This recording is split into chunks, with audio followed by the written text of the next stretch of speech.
नमस्कार. काल आपण भाग 1 पाहिलेला आहे. आज आपण भाग 2 पाहणार आहोत. तर चला सुरुवात करूया.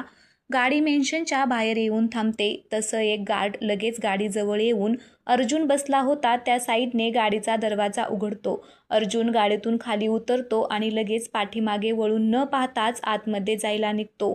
अर्जुन बाबा थांबा, तुम्ही आत जाऊ नाही शकत. अर्जुन आत पाऊल टाकायला उचलणारच की आतून एक व्यक्ती पळत त्याच्यापर्यंत येते आणि ओरडून त्याला बोलते. अर्जुन आता रागातच त्यांना बोलतो, तुम्ही मला माझ्याच घरात येण्यापासून थांबवत आहात मोना आंटी.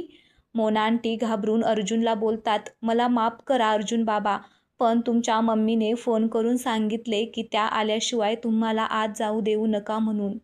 अर्जुन आता चिडतो आणि तो चिडूनच त्याचा फोन काढतो आणि त्याच्या मॉमचा नंबर डायल करतो. काय मॉम, तू असं सांगितलेलं आहे, असं अर्जुन आता म्हणतो.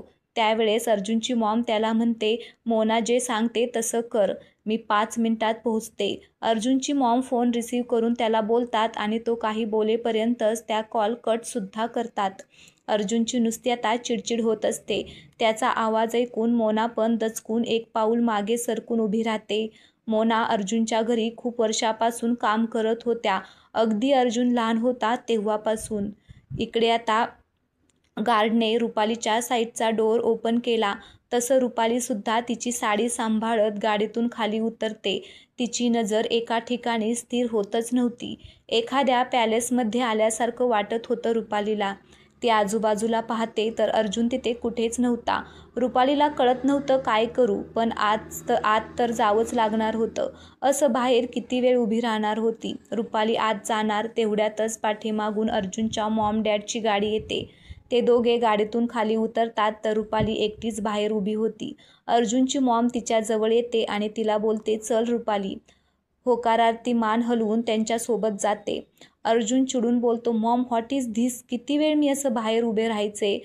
अजून फक्त 5 मिनिटं, अर्जुनची मॉम त्याला बोलतात. मग रुपालीला अर्जुनच्या शेजारी उभं करून त्या आत घरात जातात. अर्जुनचे डॅड पण तिच्या मागे जातात. 5च मिनिटात त्या हातात आरतीचं ताट घेऊन पुन्हा बाहेर येतात आणि दोघांची आरती करतात. तशी रुपाली खुश होऊन त्यांना पाहते. त्यांचं तिच्याप्रती सॉफ्ट बिहेवियर पाहून तिला खूप छान वाटत असतं. मात्र अर्जुन फक्त त्याच्या मॉममुळे हे सगळं करत होता, नाहीतर त्याला काहीच इंटरेस्ट नव्हता या सगळ्यात. मोना, कलश खाली ठेव आणि रुपाली, तो कलश तुझ्या उजव्या पायाने पाडून आत ये, असं अर्जुनची मॉम आता म्हणते. अर्जुनची मॉम बोलली तसं रुपाली तिच्या उजव्या पायाने त्या कलशला धक्का देते. तसा तो कलश खाली पडतो आणि रुपालीचा किल्लेदार परिवारामध्ये प्रवेश होतो. तिच्यासोबत अर्जुनसुद्धा आत येतो आणि रागातच पायऱ्या चढून वर त्याच्या रूममध्ये जातो.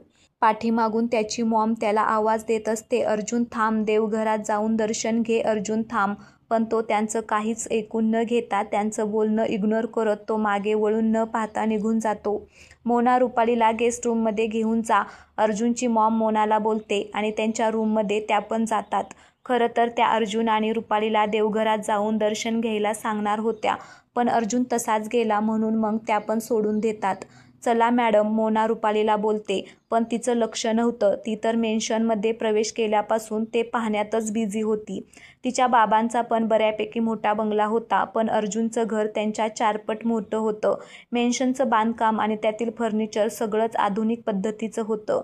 Madam, Rupali madam. मोना रुपालीच्या हाताला हात लावून तिला आवाज देते. हा काय, रुपाली भानावर येते. चला मी तुम्हाला तुमची रूम दाखवते, मोना तिला बोलते.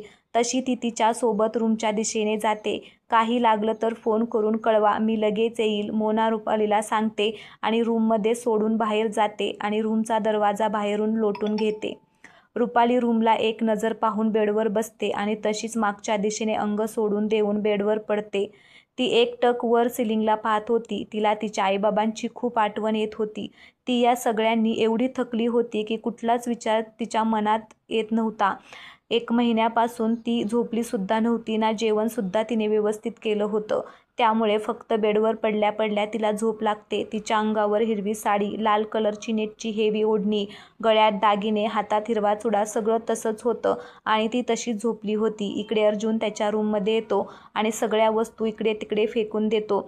तरीही त्याचा राग शांत होत नाही, म्हणून तो वॉशरूममध्ये जाऊन शॉवर सुरू करून बराच वेळ त्याच्या खाली उभा होता. कपडे पण अंगावर तसेच असतात. तुझी लाईफ मी इतकी बर्बाद करून टाकेल रुपाली, एवढा त्रास देईल ना तुला की एक दिवस तू स्वतःच माझ्या लाईफमधून निघून जाशील, आय प्रॉमिस. असं आता अर्जुन डोळे बंद करून रुपालीचा चेहरा आठवून बोलतो. मग कपडे चेंज करून तो ऑफिसचे कपडे घालून तयार होतो आणि त्याचं आवरून खाली येतो. अर्जुन, लंच टाईम झाला आहे, जेवण करून जा. अर्जुनची मॉम त्यांच्या रूममधून बाहेर येत त्याला बोलतात. नो मॉम, माझी मीटिंग आहे, मला लेट होतंय. अर्जुन त्यांना बोलून बाहेर जात होता. अरे पण जेवायला किती वेळ जाईल? अर्जुनची मॉम त्याला बोलून त्याच्या मागेच येत बोलतात. मी ऑफिसमध्ये करेल मॉम, बाय. अर्जुन त्याचं पुढे काही न ऐकताच बाहेर निघून जातो. अर्जुनची मॉम त्याला पाहून नकारार्थी मान हलवतात आणि रुपालीच्या रूममध्ये जातात. लंच टाईम झाला होता तर तिलासुद्धा भूक लागली असेल म्हणून त्या तिला जेवण करायला बोलवायला जात होत्या.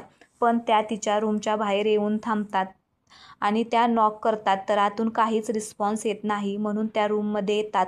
दरवाजा फक्त लोटलेलाच होता. आत येऊन पाहतात तर रुपाली बेडवर तशीच झोपली होती. तिने दोन्ही पाय खाली सोडले होते आणि चेंज पण केलं नव्हतं. अर्जुनची मॉम तिचे पाय बेडवर ठेवून तिला व्यवस्थित झोपून रूमच्या बाहेर येतात आणि दरवाजा बाहेरून लावून घेतात. अहो चला लंच करून घ्या, मी वाढते तुम्हाला, रुपालीची आई रुपालीच्या बाबांना म्हणते. मला जेवणाची इच्छा नाहीये. माहिती नाही माझ्या रुपालीने काही खाल्लं असेल की नाही, रुपालीचे बाबा नाराज होऊन बोलतात. अहो असं काय करताय? वहिनी आहेत ना, त्या खूप चांगल्या आहेत, त्या घेतील आपल्या रुपालीची काळजी. मगाशी त्यांनी त्यांच्या ड्रायव्हरला पाठवलं होतं रुपालीचे सामान नेण्यासाठी. रुपालीची आई रुपालीच्या बाबांना सांगते. त्या आहेत म्हणून तर तिचं लग्न अर्जुनसोबत लावून दिलं, नाहीतर त्याने जे रुपालीसोबत केलं त्यानंतर मी त्याला तिच्या आसपाससुद्धा नसतं फिरकू दिलं. रुपालीचे बाबा रुपालीच्या आईला म्हणतात.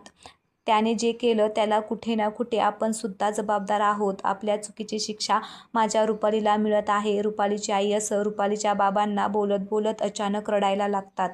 रुपालीचे बाबा तिला मिठीत घेऊन ते पण आता रडायला लागतात. तर आजचा आपला दुसरा भाग येथे संपलेला आहे. उद्या आपण तिसरा भाग पाहणार आहोत. त्यामुळे चॅनलला सबस्क्राईब करा आणि पहिला भागसुद्धा बघितला नसेल तर बघून घ्या. धन्यवाद.